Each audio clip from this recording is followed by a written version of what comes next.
Assalamualaikum warahmatullahi wabarakatuh. Perkenalkan saya dari para Fazalia, NIM 114-24056 bersama teman-teman saya, Seira Igrea, NIM 114-24007 Akila Luna Zakia, NIM 114-24077 dan Amanda Alifia, NIM 114-24008. Di sini kami akan mempresentasikan tentang review jurnal yang berjudul Pola Pemanfaatan Sumber Karbon pada Komunitas Mikroba Tanah Berkontaminasi Limbah Padat Tambang.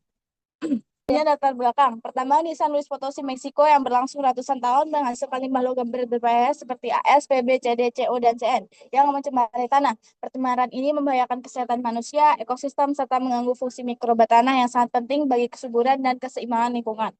Selanjutnya, penelitian ini bertujuan untuk mengetahui bagaimana pencemaran logam berat memengaruhi sifat kimia tanah seperti pH, kadar bahan organik, dan salinitas.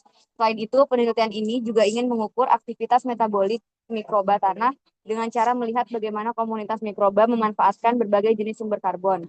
Hasil pengukuran tersebut dihubungkan dengan tingkat pencemaran tanah menggunakan indeks pencemaran sehingga dapat diperkirakan pula risiko ekologis maupun kesehatan yang mungkin timbul. Selanjutnya, metode yang dipakai di penelitian ini yaitu penelitian dilakukan di dua daerah tambang bersejarah, yaitu Cerro de San Pedro dan Villa de la Paz. Dari masing-masing daerah diambil dua jenis sampel, yaitu sampel tanah tercemar di dekat tambang dan sampel tanah referensi yang lebih jauh.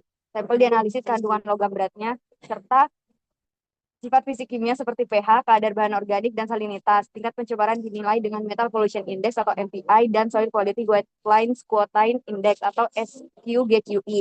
Sedangkan aktivitas mikroba diuji menggunakan biolog ekoplate.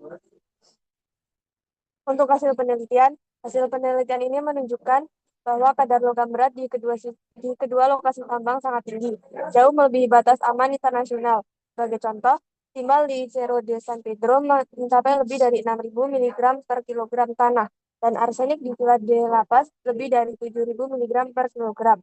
Kondisi ini berakibat pada aktivitas mikroba yang menurun, meskipun mikroba masih mampu beradaptasi dengan memilih sumber karbon tertentu.